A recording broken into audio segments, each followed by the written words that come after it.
So social media, I've put these together here. I think these are the big three: Twitter, Facebook, and Instagram. I think everyone should have a YouTube channel. By the way, all this is free.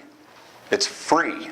You don't have to pay for it. So check these things out. Find out how easy it is to set up. Again, if you feel like that's a lot to do, go back to the ProMotion slide. Go to PGA Links. Hit ProMotion. They'll tell you how to set up a Twitter account. It's right there. It's easy. But I promise you, if you go to these sites, they'll walk you right through it as well. Instagram there on the right, that seems to be a younger audience. Facebook, a wider platform. If you want to tell a longer story, you can do that. Twitter seems to be a little bit of both. It's quicker. It's easier to manage for me. It's my personal favorite. I think a lot of people are doing that. LinkedIn, a little more professional, perhaps. Pinterest is another popular one.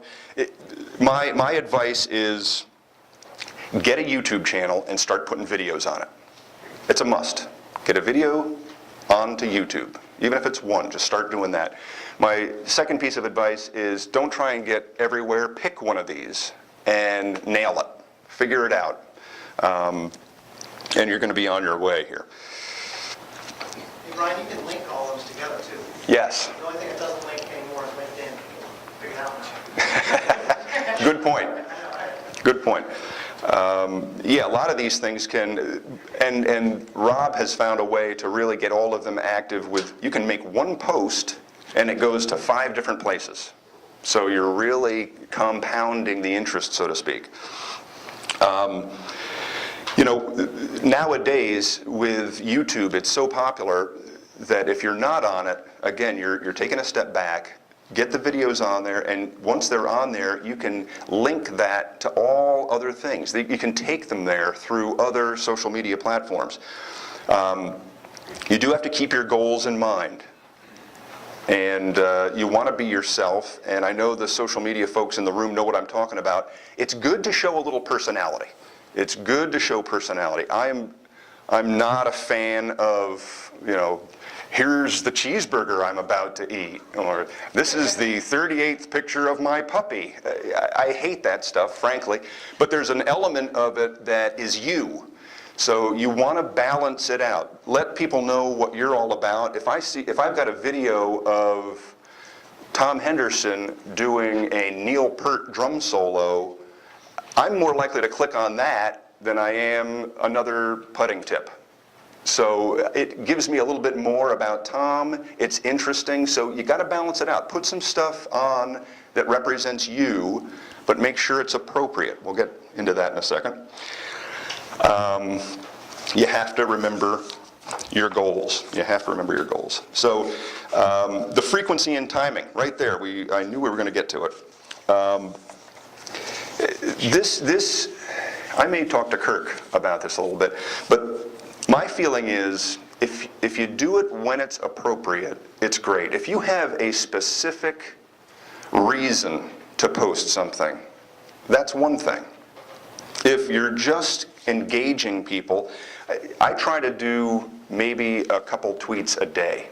I'm not a freak about it. There are times when that changes. If I'm at an event, if I'm at the PGA Championship and I've got time before the cameras go on, I want to tweet out a bunch of stuff because people seem to care. But on a daily basis, I'm going to do things here and there. If you go back through my Twitter feed, you'll see sort of a balance between golf, between broadcasting, between Glen Arbor. It shows a little bit about Brian Crowell. But I think it's important to keep the balance and remember where you're going with this stuff. Some of these things need immediate action. To your point, if Justin Rose just sinks the clinching putt for the U.S. Open and I'm right there, I want that thing out fast. In fact, I've written it before he makes the putt. It's that immediate. I've written what I want to say, planning on him making it, and I've written another one planning on him missing it. And the minute it goes in, boom, I want to be the first one out.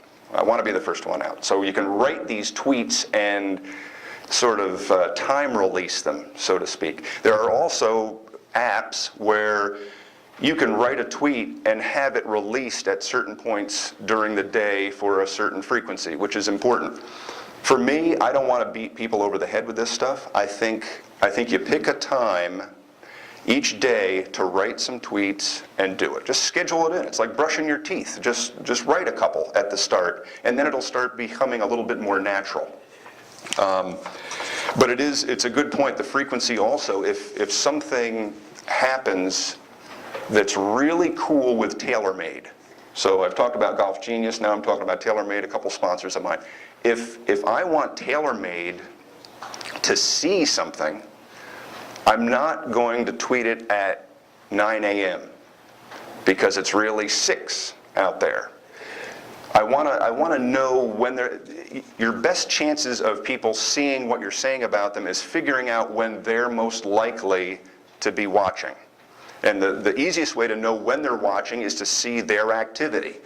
So if I'm talking about Tim Rosaforte of the Golf Channel, I may have Tim Rosaforte's Twitter open and see if he's active or see when he's active. And I want to make sure that I get to him. Maybe I know that he tweets at 8 o'clock every night.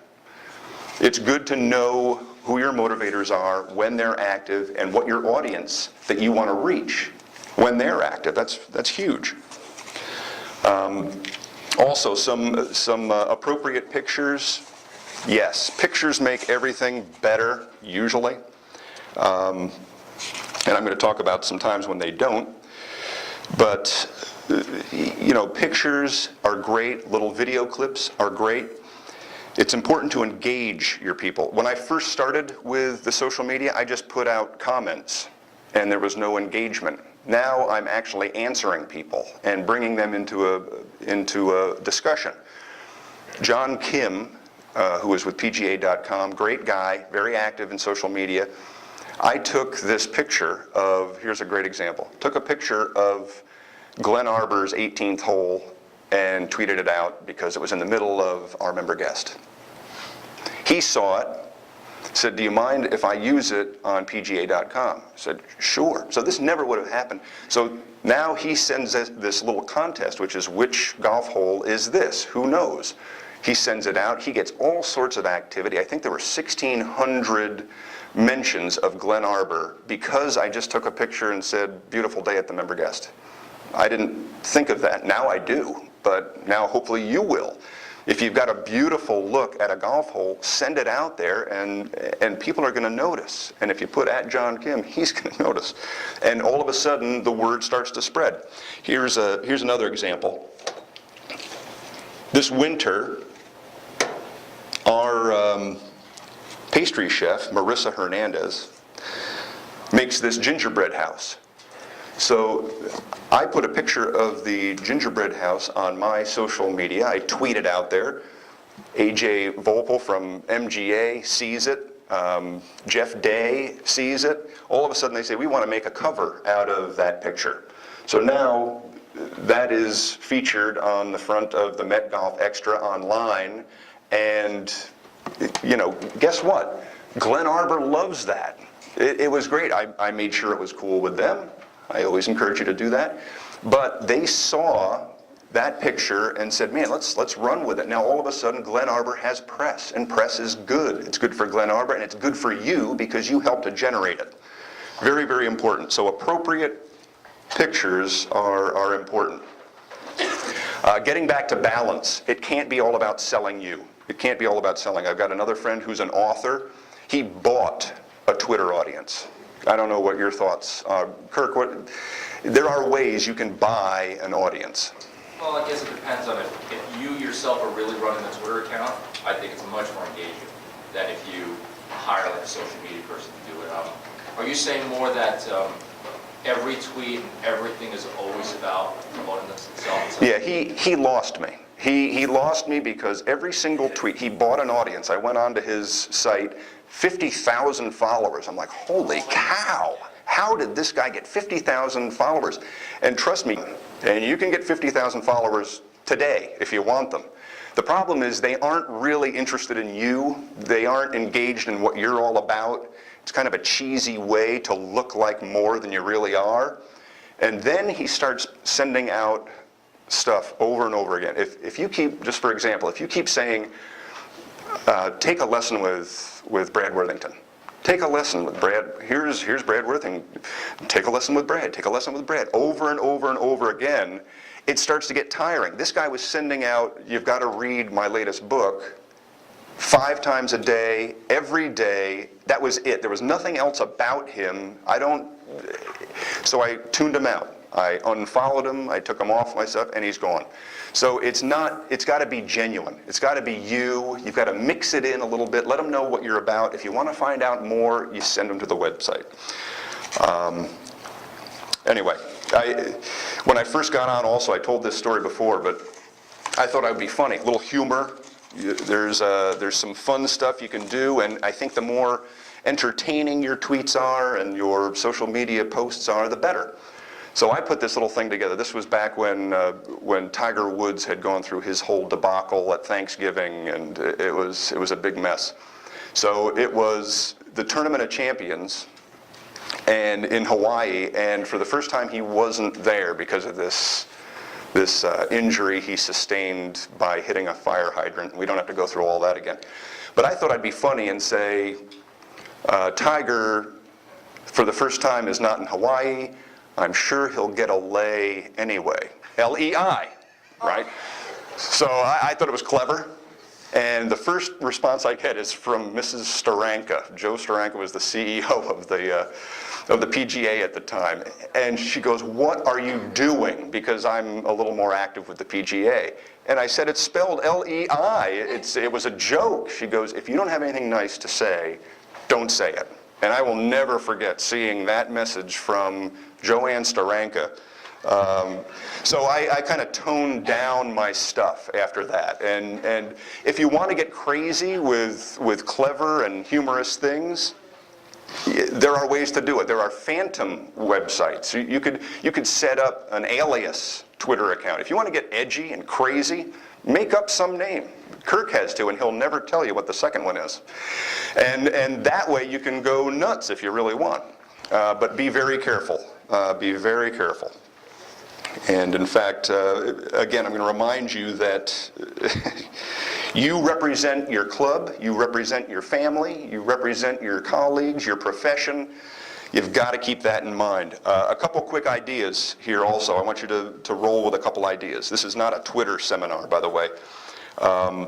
But for your club, you could do a swing position of the week. Involve your current students. Get them out there. Swing tip of the week.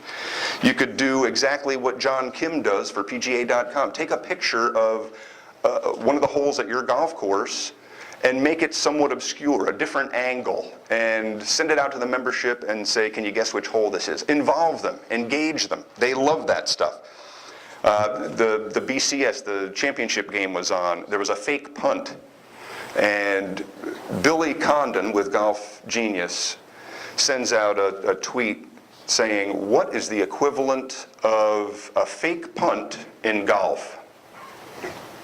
People love that. People are starting to go. I bet there are probably some people in here that are thinking right now, what could I say? So I send something back.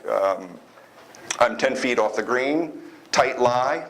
I grab my 64-degree wedge, take a few swings, then put it down and putt the ball into the green. That's my fake punt in golf. But there are lots of things, and these people engage you that way. That's important. Contests, questions, it's all really cool. I'm going to move ahead here. Here's an example of really bad decision making. Okay, so Steve Elkington sends out this tweet. He's probably trying to be clever. He thinks it's funny. Helicopter crashes into Scottish pub. Locals report that no beers were spilt. And I think to him that seemed funny at the time. The problem was 9 people died in this horrific accident.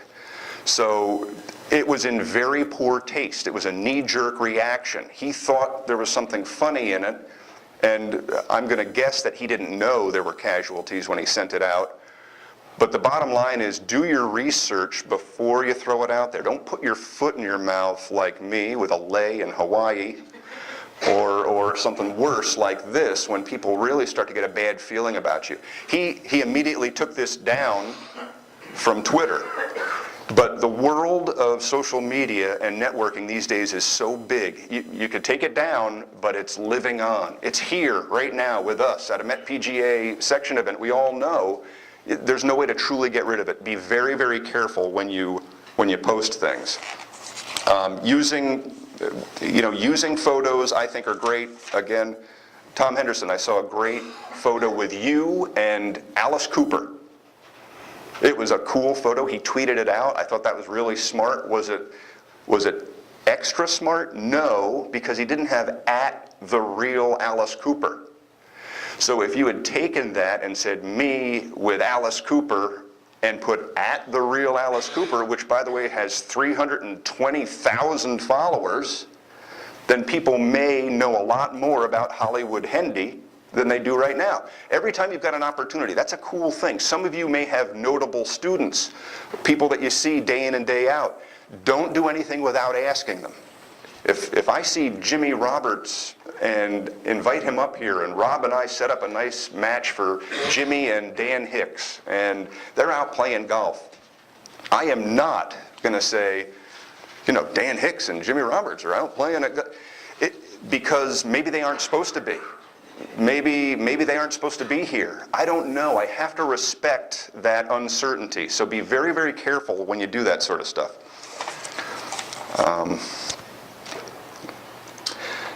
Here's a great use of photography. I sent this out. This is a little drill I do with shankers, and I wrote, strategy from teeing ground that is guaranteed to cure the shanks or break your wrists. So I kind of covered myself. Use caution, and I do these hashtags. So a hashtag leads people to these different topics. So if I have hashtag shanks, that means someone who's interested in finding out about shanks can discover all the tips that are being done about shanks. And I included in there. I could, Kirk, maybe you and I should do a whole Twitter seminar at some point. This isn't designed for that. But the point is, good photography made this a very popular little post. And I think you need to use photography appropriately.